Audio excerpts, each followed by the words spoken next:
இது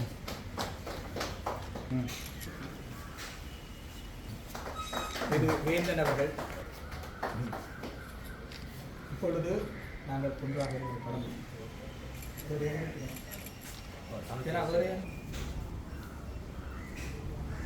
பணியை நாங்கள் முன்னெடுத்து கொண்டு செல்கின்றோம். அதே நேரத்தில் ஒவ்வொரு மாவட்ட ரீதியாக எங்கள் தொண்டர்கள், எங்கள் உறுப்பினர்கள், பொது கட்டமைப்பை சேர்ந்தவர்கள், எங்கள் போராளிகள் அமைப்பை சேர்ந்தவர்கள் பலர் எங்களுக்காக அந்த பிரச்சார பணியை பல மாவட்டங்களிலும் 8 மாவட்டங்களிலும் இன்று இடம்பெற்றுக் கொண்டிருக்கின்ற அந்த மிகவும் மகிழ்ச்சியாக இருக்கின்றது. இவ்வாறான ஒரு பிரச்சார பணி எந்த தேர்தலிலும் இடம்பெறவில்லை, ஒரு உத்வேகத்துடன் இடம்பெற்றுக் கொண்டிருக்கின்றது. உண்மையிலே அதை பார்த்து பொறாமைப்படுகின்றவர்கள், அதை பார்த்து எரிச்சல் படுகின்றவர்கள், அதை பார்த்து எச்சரிக்கை செய்கின்றவர்கள் என்று பலர் இருக்கின்றார்கள். நாங்கள் அதை பார்த்து சிரித்துக்கொண்டு எங்கள் பணியை முன்னெடுக்க வேண்டும். ஆகவே மற்ற பலர் விமர்சிக்கின்றார்கள் அல்லது பலர் குறை கூறுகின்றார்கள் என்றால் அவர்களை நாங்கள் எடுத்து அவர்களை நாங்கள் பிரபல்யப்படுத்த வேண்டிய அவசியம் இல்லை என்று நான் நினைக்கின்றேன். ஆகவே தவறுகள் என்பது எல்லோரிடமும் இருக்கின்றது. தவறுகளை திருந்துவார்கள். 22ஆம் தேதி வருகின்ற முடிவை பார்த்து திருந்தி இதை ஒன்றிணைய வேண்டும். சிதறி கிடக்கின்ற சீரழிஞ்சு கிடக்கின்ற தமிழ் தேசிய அரசியல் பரப்பை ஒரு குடையின் கீழ் கொண்டு வந்து அடுத்த கட்ட பரப்பில் நாங்கள் எதற்காக எங்கள் அகிம்சை ரீதியான போராட்டம், ஆயுத ரீதியான போராட்டம் இடம்பெற்று இன்று இராஜதந்திர ரீதியான ஒரு செயல்பாட்டு அரசியல் செய்து கொண்டிருக்கின்ற நேரத்திலே அதை நாங்கள் வலுப்படுத்த வேண்டும். அந்த வலுப்படுத்தல் மூலமாக எங்களுக்கான இனப்படுகொலைக்கான நீதி அல்லது ஒன்றிணைந்த இந்த வடகிழக்கிலே ஒற்றுமையாக வாழக்கூடிய ஒரு நிரந்தர அரசியல் தீர்வை பெற பலர் முளைத்துக் கொண்டிருக்கின்றார்கள். இங்கே இருக்கின்ற தமிழ் தேசிய கட்சிகள், தமிழ் தேசிய செயற்பாளர்கள், புலம்பெயர்ந்து வாழ்கின்ற எங்கள் உறவுகள் என்று பல்வேறுபட்டவர்கள் இரவும் பகலுமாக பாடுபட்டு கொண்டிருக்கின்றார்கள். அதனை வெளிக்காட்டுவதற்காகத்தான் இந்த பொதுக்கட்டமைப்பு, தமிழ் தேசிய பொதுக்கட்டமைப்பு எடுத்த முயற்சி என்பது எங்கள் போராட்ட வடிவங்களில் ஒரு மாற்று வழியாக நாங்கள் இதனை பார்க்கின்றோம். பல போராட்டங்களை செய்த நாங்கள் இதையும் ஒரு போராட்டமாக எங்கள் மக்கள் நிச்சயமாக எங்கள் கட்சிக்கு, அதாவது மன்னிக்கவும் நான் கட்சி என்று கூறிவிட்டேன், எங்கள் சின்னத்துக்கு வாக்களிக்க வேண்டும். நான் ஒரு அடையாளமாக இருக்கின்றேன். 22ஆம் தேதி எனது பணிகளை நான் இவருடன் பலத்த இருக்கின்றேன். ஆகவே அன்பார்ந்த எங்கள் உறவுகள் அனைவரும் இதற்கு நிச்சயமாக வாக்களித்து உறுதியாக செயல்பட வேண்டும். இன்னும் இருக்கின்ற 15 நாட்களில் இன்னும் பல்வேறுபட்ட கதைகள் வரும், வதந்திகள் வரும். சில கட்சிகள் சிலரை ஆதரிக்கின்றார்கள் என்றால் அது செய்தி அல்ல. சில கட்சிகள் சண்டை ஆதரிக்கின்றார்கள் என்றால் தான் அது செய்தி. ஆகவே அதை நாங்கள் பெரிதாக பார்க்கவில்லை. எங்களுக்கு தெரியும் முடிவு எவ்வாறு வரும் என்று. நான் கட்சியின் பெயரை கூட நான் கூறவில்லை.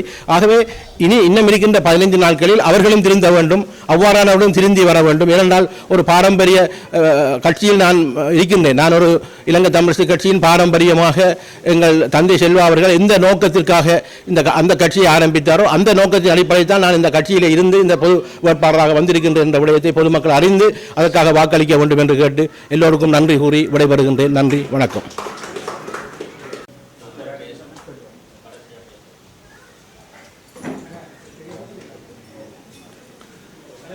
அனைவருக்கும் வணக்கம். எதிர்வரும் ஜனாதிபதி தேர்தலிலே தமிழ் பொது வேட்பாளராக நிறுத்தப்பட்டிருக்கும் திரு ப. அரியநேத்திரன் அவர்களை ஆதரித்து இன்றைக்கு தேர்தல் அறிக்கை இடப்பட்டிருக்கின்ற இந்த சூழ்நிலையிலே கட்சிகளின் சார்பிலே எங்களுடைய கருத்துக்களை நாங்கள் மிக சுருக்கமாக கூற விரும்புவதாக இருந்தால், நாங்கள் இலங்கைக்குள்ளே ஒரு தீர்வு தொடர்ந்து நாங்கள் முயற்சி செய்து கொண்டிருப்பது போல முட்டாள்தனம் இருக்க முடியாது. இலங்கைக்குள்ளே தீர்வே கிடையாது. 1619ஆம் ஆண்டிலிருந்து நாங்கள் எங்களுடைய சுயாதிபத்துவம், சுதந்திரம் போர்த்துகீசரால் பறிக்கப்பட்டது. தொடர்ந்து வந்த அரசியல் அமைப்புகளை கூட ஈழத்தமிழர்களாகிய நாங்கள் ஏற்றுக்கொள்ளவில்லை. ஆகவே இந்த அடிப்படையிலே தான் எங்களுடைய தலைவிதியை நாங்கள் தீர்மானிக்கக்கூடிய மேலே நாங்கள் இருந்து கொண்டிருக்கிறோம். ஏற்கனவே மற்றவர்கள் இங்கே நடந்த அநியாயங்கள் மற்றவற்றை பற்றி தான் பேசிவிட்டார்கள். ஆகவே எங்களுக்கு அந்த உறுத்திருக்கிறது. அது மாத்திரமல்ல, போர் நடைபெற்ற பொழுது நடைமுறை அரசாங்கத்தை டிஃபெக்டோ ஸ்டேட்டை வைத்திருந்ததன் மூலம் இன்றைக்கு அந்த இறமை எங்களிடம் இருக்கிறது. அது இல்லாமல் போயிருக்கிறது. அந்த அடிப்படையில் எங்களுக்கு உரிமை இருக்கிறது. சுய நிர்ணய உரிமைக்கான அந்த ஒரு தீர்மானத்தை எடுப்பதற்கான சர்வதேச ஏற்பாடு, ஐக்கிய நாடுகள் சபையினுடைய சர்வதேச அமைப்பினுடைய அந்த உரிமை எங்களிடம் இருக்கிறது. இன்னொன்று, அளிக்கப்பட்ட விடயத்திலே இந்த போரிலே மிகப்பெரிய அழிவை சந்தித்தவர் வகையிலே எங்களுக்கு ஒரு பரிகார நீதி என்பது வடமொழி சொல், ஈடு செய் நீதி இருக்கிறது. அந்த அடிப்படையிலே நாங்கள் அந்த உரிமையை கோர முடியும். அவை அந்த உரிமையை நாங்கள் வலியுறுத்துவதை நோக்கி பயணிப்பதை விடுத்து இவர்கள் வருவார்கள், 4 பேர் வருவார், 5 பேர் வருவார்கள், பைலா போடுவார்கள். நாமல் தம்பி வந்திருக்கார், அவர் 3-4 தேர்தலுக்கு ஜனாதிபதி வந்திருக்கிறார். அவை இந்த கூத்துக்கள் ரணில் ஐயா, சஜித் ஐயா, அருள்குமார் திசாநாயக்கா இவர்கள் எல்லாரையும் நாங்கள் பார்த்து புளிச்சு போனவர்கள். இவர்களை பற்றி நாங்கள் பேசிக் கொண்டிருப்பதிலே பிரயோசனம் இல்லை. நாங்கள் சர்வதேசத்தை நோக்கி எங்களுடைய கோரிக்கைகள் அமைய வேண்டும். அந்த வகையில் நான் ஏற்கனவே சொன்னது போல இனப்படுகொலை என்ற தீர்மானம் வடக்கு மாகாண சபையில் நிறைவேற்றப்பட்டிருந்தது, தமிழக சட்டமன்றத்தில் நிறைவேற்றப்பட்டிருந்தது, இன்னும் பல இடங்களிலே நிறைவேற்றப்பட்டிருக்கிறது. இன்றைக்கு கனடா நாட்டினுடைய பிரதமரும் இனப்படுகொலை என்பதை இறுக்கமாக சொல்லியிருக்கிறார். அடுத்த கட்டத்திலே வருபவர்கள் நாங்கள் இன்னும் சர்வதேச குற்றவியல் நீதிமன்றத்துக்கு, கனடாவுடைய எதிர்க்கட்சி தலைவர் குற்றவியல் நீதிமன்றத்துக்கு கொண்டு செல்வோம். அதே போல சர்வதேச நீதிக்கான நீதிமன்றம், இன்டர்நேஷனல் கோர்ட் ஆஃப் ஜஸ்டிஸ் கொண்டு செல்வோம் என்று முன்னேறி கொண்டிருக்கின்ற பொழுது நாங்களே உள்ளூருக்குள்ள போய் நாங்கள் 13 மைனஸ் ஓடி பிடிச்சு விளையாடுற வேலைக்கு போகக்கூடாது. விட்டுரோடும். நீங்கள் உங்களுடைய தலைவரை தெரிந்திருங்கள். நாங்கள் எவ்வாறு இன்றைக்கு 15 ஆண்டுகள் கழிந்தாலும் ஐக்கிய நாடுகள் மனித உரிமை பேரவையிலே கூட பொது என்பதை 2022 குறிப்பிட்டிருந்தார்கள். அமெரிக்கா காங்கிரஸிலே 413 இந்த ஒரு தீர்மானத்தின் மூலம் பொது வாக்கெடுப்பை கோரினார்கள். இப்பொழுது 1030 ஒரு சுதந்திரத்துக்கான பொது வாக்கெடுப்பு, இண்டிபெண்டன்ஸ் ரெஃபரண்டம் கோரப்பட்டிருக்கிறது. ஆகவே இந்த மாதிரியான சூழ்நிலைகளில் வடக்கு மாகாண சபையிலும் பொது வாக்கெடுப்பு சம்பந்தமான தீர்மானம் 2018 ஆண்டு கலைவதற்கு முன்னர், மாகாண சபை கலைவதற்கு முன்னர் 2018 செப்டம்பர் மாதம் 11ஆம் தேதி வரலாற்று முக்கியத்துவம் வாய்ந்த தினம் செப்டம்பர் 11 இரட்டை டவர் தாக்கப்பட்ட தினம். அன்றைய தினம் ஒரு தீர்மானத்தை நாங்கள் பொது வாக்கெடுப்பு நிறைவேற்றிருக்கோம். ஆகவே நாங்கள் இந்த விடயங்களை நோக்கி சுய நிர்ணய உரிமை என்பது அந்த மக்கள் தங்களுக்கு என்ன வேண்டும் என்று தீர்மானிப்பதுதான். கட்சி தலைவர்களோ கட்சிகளோ தீர்மானிக்க முடியாது. உங்களுக்கு சமஸ்டிதான் தேவை என்று.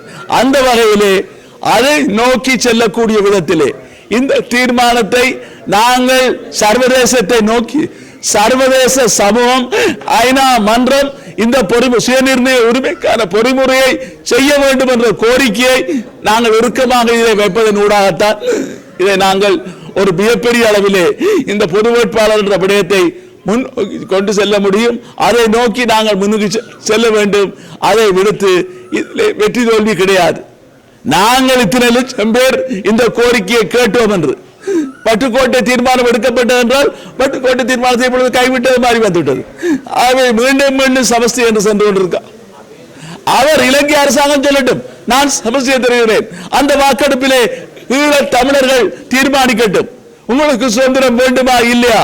இதுதான் உலகின் பல நாடுகளிலே, கிழக்கு தீமோர் போன்ற பல நாடுகளிலே நடைபெற்ற விடயங்கள். ஆகவே நேரம் கருதி நான் சொல்வது, அதை விடுத்து சுய நிர்ணய உரிமையை நாங்கள் பாவிக்கக்கூடிய ஒரு சர்வதேச பொறிமுறையை பெற்றுத்தர வேண்டும் என்ற அழுத்தமான கோரிக்கையை இதன் ஊடாக நாங்கள் வைப்பதன் ஊடாக அடுத்த கட்டத்துக்கு நாங்கள் செல்ல முடியும் என்று கூறி வாய்ப்புக்கு நன்றி கூறி விடைபெறுகிறேன். நன்றி, வணக்கம்.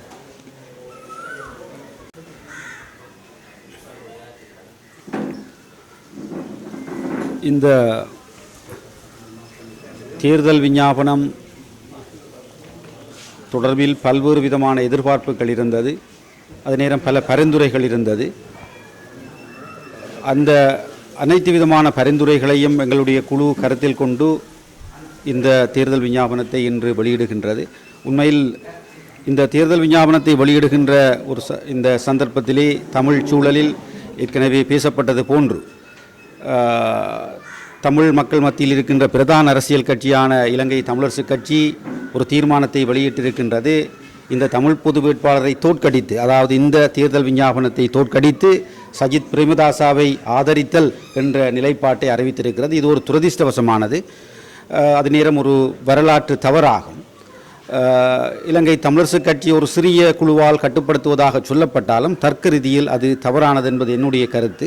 ஏனென்றால் அந்த தீர்மானத்தை இப்பொழுது ஏனையோர்களும் ஏற்றுக்கொண்டு மறைமுகமாகவோ நேரடியாகவோ அந்த தீர்மானத்தை கட்டுப்பட்டவர்களாகவே இருக்கப் போகின்றார்கள். அவ்வாறு ஒருவேளை அவர்கள் கட்டுப்படவில்லையாயின் அவர்கள் இந்த தமிழ் தேசிய பொதுக்கட்டமைப்போடு இணைந்து இந்த தேர்தல் விஞ்ஞாபனத்தை அடிப்படையாக கொண்டு எதிர்வரும் 21ஆம் திகதி அடுத்த மாதம் இந்த மாதம் 21ஆம் திகதி இந்த சங்கு சின்னத்துக்கு வாக்களிப்பதன் மூலம் தமிழ் மக்களுடைய வாக்குகளை இந்த சங்கு சின்னத்தை நோக்கி திரட்டுவதற்கு பங்களிப்பதன் மூலமாக அவர்கள் தங்களுடைய கட்சியின் தலைமை எடுத்த வரலாற்று தவறை சரி செய்ய முற்படலாம். ஏனென்றால் ஏற்கனவே இலங்கை தமிழரசுக் கட்சி கூறி வந்தது தென்னிலங்கையில் உள்ள வேட்பாளர்களுடைய தேர்தல் விஞ்ஞாபனத்தில் சமஷ்டி அடிப்படையிலான கோரிக்கைகளை பரிசீலித்து தாங்கள் ஆதரிக்க இருப்பதாகவும் தங்களுடைய முடிவை அறிவிக்க இருப்பதாகவும் இப்பொழுது அனைவருடைய பிரதான வேட்பாளர்கள் அனைவருடைய தேர்தல் விஞ்ஞாபனமும் வெளியாகி இருக்கிறது. அங்கு எதுவும் தமிழ் மக்களுடைய தேசிய பிரச்சனையினான அடிப்படையை கூட ஏற்றுக்கொள்ள அவர்கள் அந்த தேர்தல் விஞ்ஞாபனத்தில் ஏற்றுக்கொள்ளவில்லை. இவ்வாறான ஒரு சந்தர்ப்பத்தில் எந்த அடிப்படையில் இலங்கை தமிழரசுக் கட்சி இந்த தேர்தல் விஞ்ஞாபனத்தை நிராகரித்து சஜித் பிரேமதாசனுடைய தேர்தல் விஞ்ஞாபனத்தை ஆதரிக்கிறது என்பதை இந்த மக்களுக்கு அவர்கள் சொல்ல வேண்டும். ஏனென்றால் இது ஒரு வரலாற்றின் ஒரு முக்கியமான தருணம். முதல் முறையாக தமிழ் தேசிய அரசியல் வரலாற்றிலே ஒரு தமிழ் பொது வேட்பாளர் நிறுத்தப்பட்டிருக்கின்றார். ஒரு தமிழ் நிலை தேர்தல் விஞ்ஞாபனம் இன்று வெளியிடப்படுகிறது. உண்மையில் இந்த தமிழ்நிலை தேர்தல் விஞ்ஞாபனம் என்பது தமிழ் மக்களுடைய கடந்த 75 வருட கால தமிழ் மக்களுடைய கோரிக்கைகள் தமிழ் மக்களுடைய வரலாறுகளை உள்ளடக்கி இன்று தமிழினம் எந்த நிலையில் இருக்கிறது எதை முன்வைக்க வேண்டும் என்ற அடிப்படையில் ஆழமாக சிந்தித்து ஆராய்ந்து கடந்த 15 வருட கால அனுபவங்களை எல்லாம் தொகுத்து இந்த தேர்தல் விஞ்ஞாபனம் வெளியிடப்படுகின்றது. இந்த நிலையில் இந்த தேர்தல் விஞ்ஞாபனத்தை எதிர்த்து சஜித் பிரேமதாசாவை ஆதரித்தல் என்பது தமிழினத்துக்கு செய்கின்ற மாபெரும் வரலாற்று தவறாகும். இந்த தவறை இலங்கை தமிழரசுக் கட்சி திருத்திக் கொள்ள வேண்டும். ஆகவே இந்த சந்தர்ப்பத்தில் நாங்கள் கூறிக்கொள்வது, ஏற்கனவே தமிழ் தேசிய பொதுக்கட்டமைப்பு மிக தெளிவாக ஒரு விடயத்தை முன்வைத்திருந்தது. இது ஒரு மூடுண்ட அமைப்பல்ல, இது ஒரு ஏனைய கட்சிகள் வெளியில் இருப்பவர்கள் தமிழரசுக் கட்சி மட்டுமல்ல, அகில இலங்கை தமிழ் காங்கிரஸ் தமிழ் தேசிய முன்னணி என்ற அடையாளத்தில் இருக்கின்ற அகில இலங்கை தமிழ் காங்கிரசும் இப்பொழுது இந்த தேர்தல் விஞ்ஞாபனத்தை நிராகரிப்பதற்கு என்ன காரணங்கள் இருக்கிறது என்பதை அவர்கள் வெளிப்படுத்த வேண்டும். இந்த தமிழ் தேசிய இனத்துக்கு இதை நிராகரிப்பதற்கு என்ன காரணம் உண்டு என்பதை அவர்கள் சொல்ல வேண்டும். தமிழினத்தை விசுவாசிப்பது தமிழினத்துக்கு உண்மையாக இருப்பது உண்மையாயின் தமிழ் தேசிய அரசியலை பிரதித்துவப்படுத்த உண்மையாயின் இந்த தேர்தல் விஞ்ஞாபனத்தை ஏன் தாங்கள் நிராகரிக்கிறோம் என்பதை இப்பொழுது அவர்கள் தமிழினத்துக்கு சொல்ல வேண்டும். அந்த அடிப்படையில் இந்த எதிர்வரும் 21ஆம் திகதி அனைத்து பொது தமிழ் மக்களும் இந்த சங்கு சின்னத்துக்கு வாக்களிப்பதன் மூலம் சங்கு சின்னத்துக்கு மட்டும் வாக்களிப்பதன் மூலம் ஒரு புள்ளடியை விடுவதன் மூலம் இந்த தேர்தல் விஞ்ஞாபனத்தினோடு தமிழ் தேசிய இனம் ஒன்றுபட்டிருக்கிறது என்ற செய்தியை வெளிப்படுத்த முடியும். அதுதான் தமிழினம் இந்த இலங்கை தீவில் தங்களுடைய இருப்பை உறுதிப்படுத்திக் கொள்வதற்கான அவாவோடு இருக்கிறது என்பதை இலங்கை தீவிற்கும் அதே நேரம் இலங்கை தீவின் மீது செல்வாக்கு செலுத்துகின்ற உலகளாவிய சக்திகளுக்கும் சொல்ல முடியும் என்பதை இந்த சந்தர்ப்பத்திலே கேட்டுக்கொண்டு வாய்ப்புக்கு நன்றி.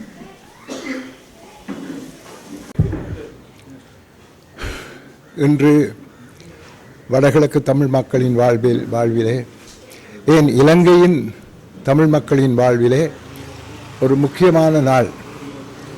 நாங்கள் பொது வேட்பாளர் ஒருவரை ஜனாதிபதி தேர்தலில் முன்னிறுத்துவதற்காக முதல் படியாக அவருடைய மேனிஃபெஸ்டோக்கு தமிழ் என்ன தேர்தல் அறிக்கையை இன்று வெளியிட்டிருக்கின்றோம். அதிலிருந்து இதுவரை வாசிக்கப்பட்ட விடயங்களை நீங்கள் கேட்டுக்கொண்டிருந்தீர்கள்.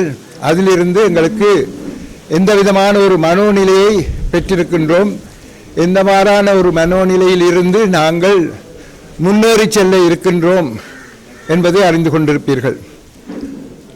முக்கியமாக தமிழ் மக்களினுடைய ஒரு அடையாளமாக திரு அரியநேத்திரன் அவர்கள் எங்களால் தேர்ந்தெடுக்கப்பட்டிருக்கின்றோம்.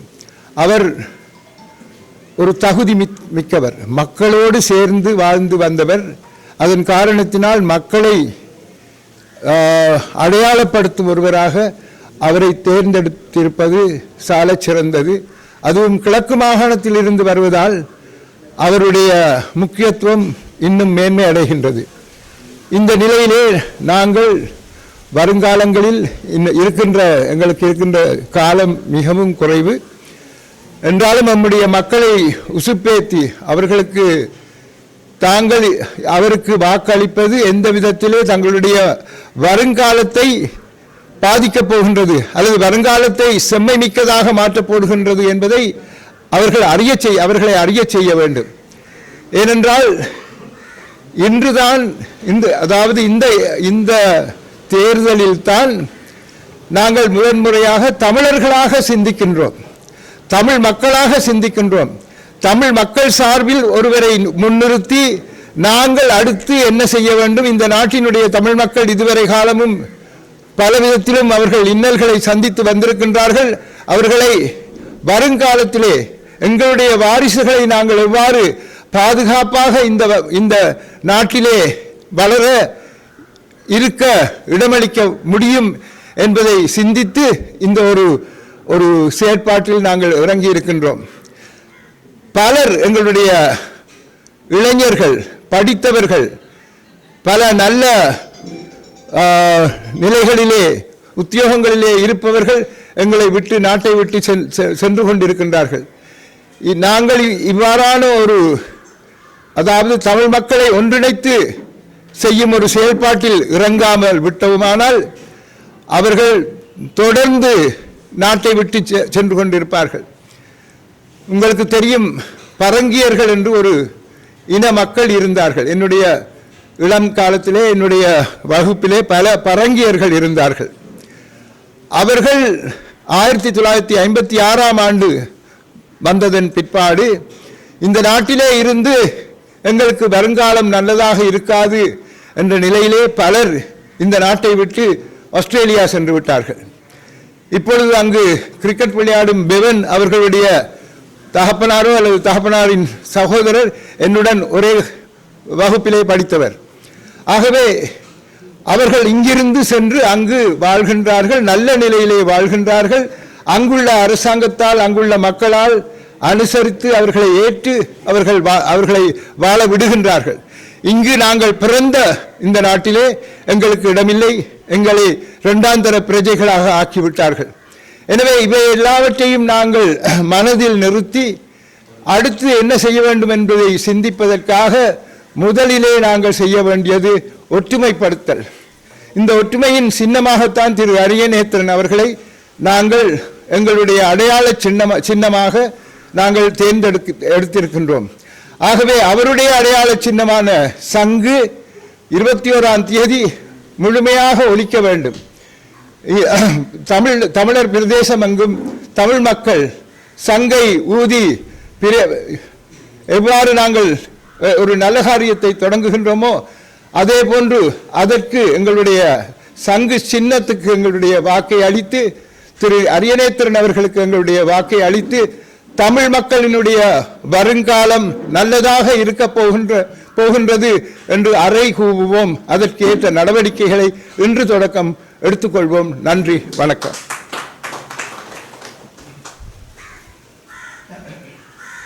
இப்பொழுது நமது பொது வேட்பாளர் அரவிந்தன், அதன்பின் பொது வேட்பாளர் உரையாற்றுவார்.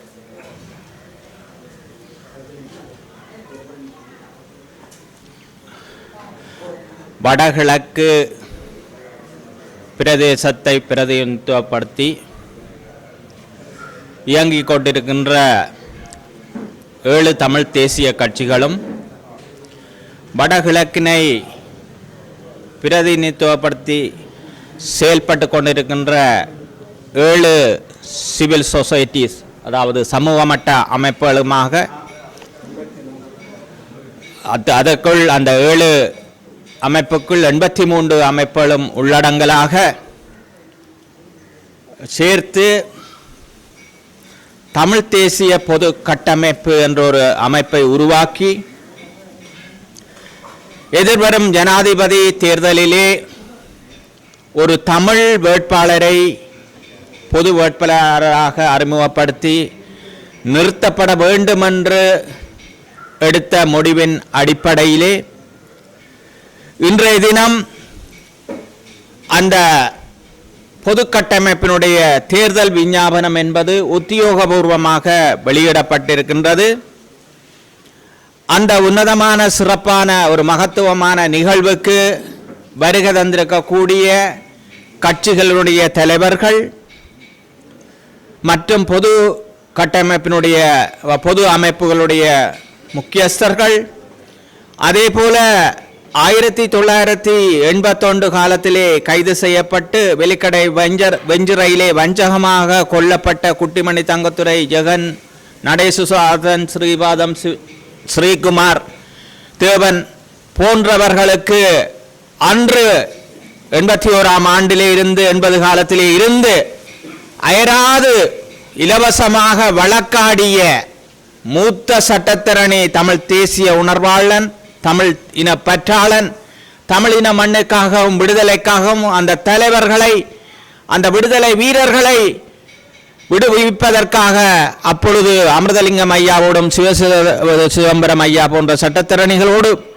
இணைந்து பயணித்த நவரட்னம் கரிகாலன் ஐயா அவர்களே, அதே போல அந்த காலத்திலே அவர்களோடு பயணித்த நெடுந்தீவை சேர்ந்த மூத்த ஊடகவியலாளர் மகாலிங்க சிவம் ஐயா அவர்கள் பிரித்தானியாவிலே இருந்து அன்றைய நாளிலே அவரும் அவர்களை விடுவிக்க வேண்டும் என்று தமிழ் தேசியம் சார்ந்து துணிச்சலோடு தலை நகரிலே நின்று எழுதிய ஒரு மகத்தான ஒரு எழுத்தாளன், மூத்த ஊடகவியலாளன் மகாலிங்க சிவம் ஐயா அவர்களை வரவேற்றுக் கொண்டு இங்கே இந்த நாடு சுதந்திரம் அடைந்து, அதாவது 1948 சுதந்திரம் அடைந்ததாக சொல்லப்படுகின்றது. இன்றைக்கு 75 வருடங்களாக நாங்கள் அனுபவித்து வந்த துன்பங்கள், துயரங்கள், சோகங்கள், சொல்லண்ணா துயரங்களை, இப்பொழுதும் அதை சுமந்து கொண்டிருக்கின்ற விவரங்களை, இனிமேலும் நாங்கள் எதிர்நோக்க போகின்ற அல்லது சந்திக்க போகின்ற, முகம் கொடுக்க போகின்ற விடயங்களை இந்த விஞ்ஞாபனம் தாங்கி நிற்கின்றது, சுமந்து நிற்கின்றது, உள்ளடக்கி இருக்கின்றது. உண்மையிலே மிகவும் ஒரு அறிவுபூர்வமான எங்களுடைய விடயங்களை, எங்களுடைய 75 வருட கால பிரச்சனைகளை உள்ளடக்கி இந்த விஞ்ஞாபனத்தை வெளியிட்டிருக்கின்றார்கள். இந்த விஞ்ஞாபனத்தின் பிரகாரம் அது தமிழ் மக்கள் நாங்கள் 75 வருடமாக எதிர்நோக்கின்ற இந்த பிரச்சனை, இந்த உள்ளடக்கத்தை கொண்டு தமிழ் மக்கள் ஒரு தீர்க்கமான ஒரு முடிவை எடுக்க வேண்டும். அதாவது தமிழ் தேசியம் சார்ந்த பலர் சிங்கள தலைவர்கள் பின்னாலே போய்கொண்டிருக்கின்றார்கள். நாங்கள் இதை 9வது ஜனாதிபதி தேர்தலை சந்திச்சிருக்கின்றோம். இன்றைக்கு 9வது ஜனாதிபதி தேர்தலை இப்பொழுது எதிர்கொண்டு கொண்டு இருக்கின்றோம். கடந்த 8 ஜனாதிபதி தேர்தல்களை பார்த்திருக்கின்றோம். 8 ஜனாதிபதிகளும் எங்களுடைய பிரச்சனைகளை தீர்த்ததில்லை. இன்றைக்கு இந்த யுத்தம் நிறைவடைந்து 15 வருடங்கள் ஆகிவிட்டது. ஆனால் இந்த அவசியமற்ற பயங்கரவாத தடை சட்டம் இப்பொழுதும் அமுலிலே இருக்கின்றது. அந்த பயங்கரவாத தடை சட்டத்தின் மூலம் ஒரு இராணுவம் ஒரு கேள்வி கேட்காமல் ஒருதனை கைது செய்ய முடியும், தடுத்து வைக்க முடியும், சுட்டு கொல்ல முடியும். அந்த அளவுக்கு அந்த தடை சட்டத்தை இன்றைக்கு எங்கள் மீது திணித்து எங்களுக்காக அந்த தடை சட்டத்தை இந்த அரசாங்கம், சிங்கள பேரினவாத அரசுகள் இன்றைக்கு யுத்தம் முடிந்தும் அமைதி இருக்கிறது இந்த நாட்டில் என்று சொல்லிக்கொண்டு எங்களுக்காக மட்டுமே இந்த பயங்கரவாத தடை சட்டத்தை இன்றைக்கு வைத்துக் கொண்டிருக்கின்றார்கள். இன்றைக்கு எத்தனையோ எங்களுடைய போராளிகள் 30 வருடமும் தாண்டி இன்றைக்கு சிறையிலே வாடுகின்றார்கள். இன்றைக்கு சிங்கள ராணுவத்தினர் எத்தனையோ அநீதி செய்தவர்கள், கொடுமை செய்தவர்கள், இன்றைக்கு உலகளாவிய ரீதியிலே அவருடைய பெயர்கள் பேசப்படுகின்ற, அவர்களுக்கு சிறை தண்டனை தீர்க்கப்பட்டது, நிரூபிக்கப்பட்டவர்களுக்கு இன்றைக்கு வந்த சிங்கள தலைவர்கள் எல்லாம், ஜனாதிபதி எல்லாம் பொது மன்னிப்பு கொடுத்து விட்டிருக்கிறார்கள். இங்கே பாரபட்சம் காட்டப்படுகின்றது. இங்கே நிலாந்தனன் வாசித்த பொழுது நாங்கள் பார்த்தோம். இன்றைக்கு எங்களுக்கு, அதாவது பொத்துவிலே இருந்து எங்களுக்கு பொலிகண்டி வரைக்கும் பிரச்சனை இருந்து கொண்டிருக்கிறதை இந்த விஞ்ஞாபனம் மிகவும் தெளிவாக சுட்டிக்காட்டி இருக்கின்றது. அவர் அழகாக வாசித்தார். அப்ப இதன் அடிப்படையிலே நாங்கள் பல நெருக்கடிகளை எதிர்கொண்டு கொண்டிருக்கின்றோம். அது மட்டுமல்ல, எத்தனையோ ஆக்கிரமிப்புகள், இங்கே மீனவர்களுக்குரிய பிரச்சனைகள், அது கட்டாயம் தீர்க்கப்பட வேண்டும். அது மட்டுமில்லை, இன்றைக்கு யாழ்ப்பாணம் மாவட்டத்தை பொறுத்தவரையிலே கிட்டத்தட்ட விவசாயம் என்பது 60% பொருளாதார கட்டமைப்பாக இருக்கின்றது. இன்றைக்கு எத்தனையோ விவசாய நிலங்கள் இன்றைக்கு வெளிவடக்கிலே இன்றைக்கு ஆக்கிரமிக்கப்பட்டு 4000 ஏக்கருக்கு மேல இன்றைக்கு ராணுவம் அதிலிருந்து இன்றைக்கு அதிலே பயிர் செய்து திருநெல்வேலி சந்தியிலும் மருதநாமட சந்தியிலும் வாகனத்திலே கொண்டு இன்றைக்கு வித்துக் கொண்டிருக்கின்றார்கள். எங்களுடைய மக்கள் இன்றைக்கு கூலி வேலை செய்து கொண்டிருக்கிறார்கள். சொந்த நிலத்தையும் சொந்த வீட்டையும் விட்டு வெளியேறி இருக்கிறார்கள். விவசாயிகள பிரச்சனையும் நீங்கள் இந்த விஞ்ஞாபனத்தில் உள்ளடக்குங்கள். அது வடகிழக்கு தாண்டி இன்றைக்கு பிரச்சனை எங்களுக்கு நிறைய இருக்கு. வடகிழக்கு உள்ளடக்கி இன்றைக்கு பிரச்சனைகள் விவசாயிகளுக்கும் இருக்கு, மீனவர்களுக்கும் இருக்கு. அந்த வகையிலே இது இந்த தமிழ் தேசியம் சார்ந்த கட்சிகள் உண்மையிலே சமஷ்டி என்று கோரிய தந்தை செல்வநாயகம் ஐயாவுக்கு 1949 ஆண்டு அந்த அகில இலங்கை தமிழ் காங்கிரஸ் அரசு சார்பு முடிவை எடுத்து மீன்பிடி கடத்தொழில் அமைச்சை மற்றும் அரசோடு இணைந்ததன் காரணத்தால் அன்று சமஷ்டியை கோரி கட்சியை பிரித்து சமஷ்டி கட்சி என்று உருவாக்கி வந்தார் தந்தை செல்வா.